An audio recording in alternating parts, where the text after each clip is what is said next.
Alright YouTube, what I'm going to be presenting to you today is a quick overview of the Combat Sports International 90-pound Thai clinch grappling dummy. This got FedExed to me today. I've had a chance to play around with it a little bit. It's really nice. I apologize in advance for the crappy camera and sound, but it's the best I can under these conditions, so bear with me. I do have a flashlight, so I'm going to kind of delineate some things and show you some of the certain aspects of it. Like I said, it's the 90-pounder. I was a little apprehensive at first about that because 90 pounds just doesn't sound like much, but believe me, 90 pounds is plenty heavy. You do not want to get. I'm glad that I got the 90 instead of the 120, which is one of the ones I was looking at. Just be forewarned, what you see in the catalog isn't necessarily what you're going to get.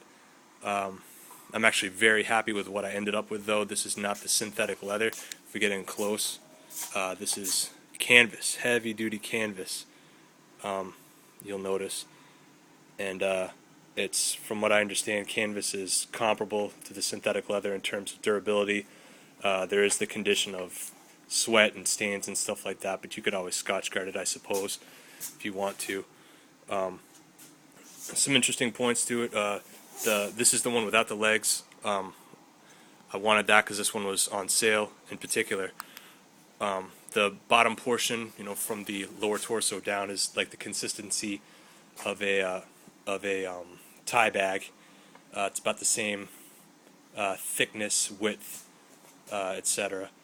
The contents of it, from what I understand, is cotton and sand, and it's actually separated. Right here, you can see the crease right here.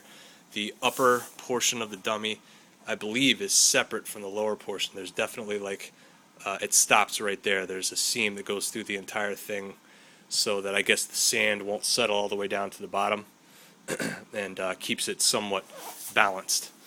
Some of the complaints with this that I researched was that the arms right around this stitch right here that you can kind of see were coming off, and I think that from what the person told me, the reason for that is because people get this FedEx to them, they take it downstairs or in their garage and they just beat the hell out of it. I guess these things actually need to be worn in, broken in a little bit before you really start throttling it, so keep that in mind. My main reason for doing this video is that I was unable to find any useful review truly on this product, and due to the price and the shipping cost, I wanted to know exactly what I was getting before I paid for it.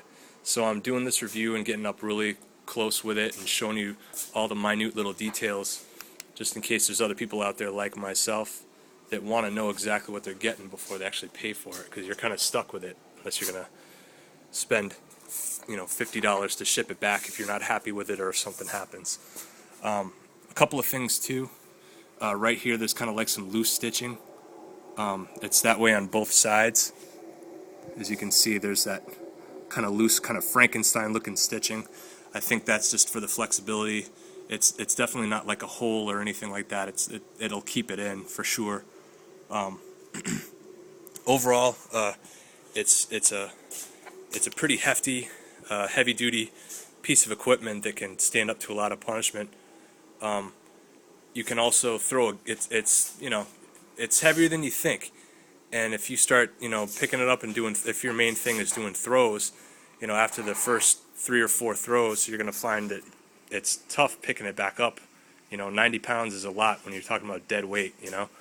So I'd recommend throwing a gi on it, not just necessarily to practice judo, but to use the gi as like a handle to pick it up and stuff. You can also use it to to hold onto the collar and punch them really hard in the face, to kind of like almost like a self-defense situation, when you're grabbing onto somebody's clothing and using it as like a manipulation to hit them. I tried it with the gi and it was great, easier to pick up, fun to practice judo throws and stuff like that. So as I start to wear it in, I'll be sure and make more videos, or possibly another video of me playing with it a little bit. But there's plenty of there are some videos out there of Ivan, what's his name, and Team Quest beating the tar out of one of these things. That's definitely what you probably want to watch instead of me. So yeah, but leave me your comments, and if you have any questions about it, I'll be sure to answer them as best as I can as I more familiarize myself with this piece of equipment. But so far, I'm very happy with it.